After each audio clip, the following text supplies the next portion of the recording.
wanted to show you a cool thing that you can use software like SolidWorks or AutoCAD to find mass properties of shapes that you've drawn. And a mass property, this is what we've been talking about, like centroids and moment of inertia, and it depends on what shape is the thing and then how dense is the thing, the specific gravity. That word mass is your clue. So let's see, last week we talked about center of gravity and centroid. Today we talked about moment of inertia.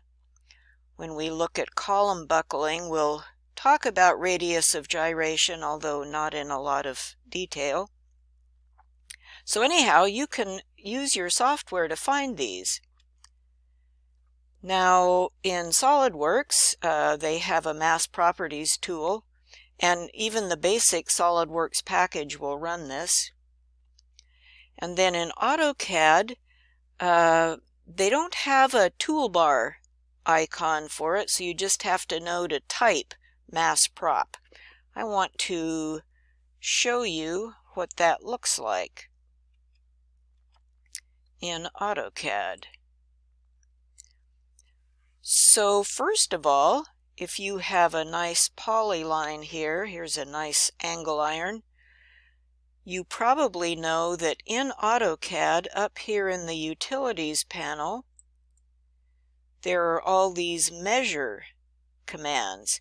And you could use this, for example, to ask it what is the area, what is the cross-sectional area of my thing there.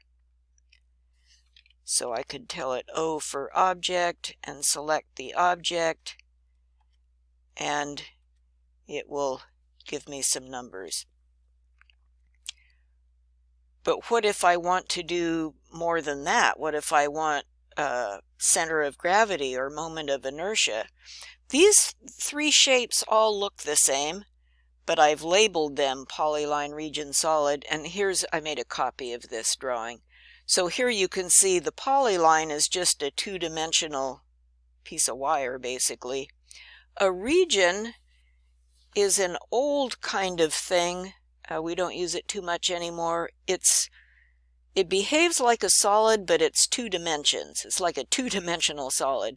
And then this third copy of the angle iron, I made an actual solid, as you can see here.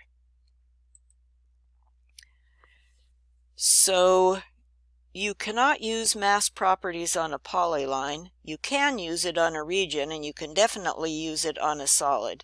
So let me just, since we don't have a toolbar for that, let me just type massprop. And I will select this solid angle iron and enter to accept. And look at this. It spits out all these numbers with X, Y, and Z values. So here is, oh, looky there. There's the volume of the thing, if you wanted to know that, in cubic inches. Here is, well, cubic units. AutoCAD doesn't know from inches or millimeters, it just knows units. So if you drew it in inches, then that's what you'll get. Here's the location of the centroid. Here's the location of the, oh, here are the moment of inertia values. There are some more properties. Let me hit enter. And do I want to write it to a file? No, I don't.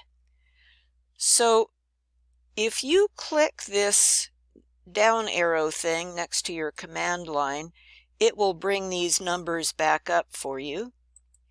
Or if you click the F2 key, which I'm going to do right now, it will bring that up again. F2, F2.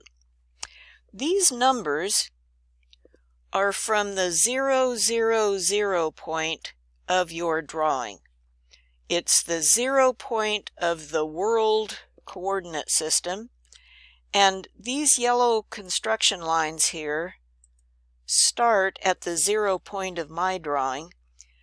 If you don't remember where you drew your part, here's what you can do. Here's what I did.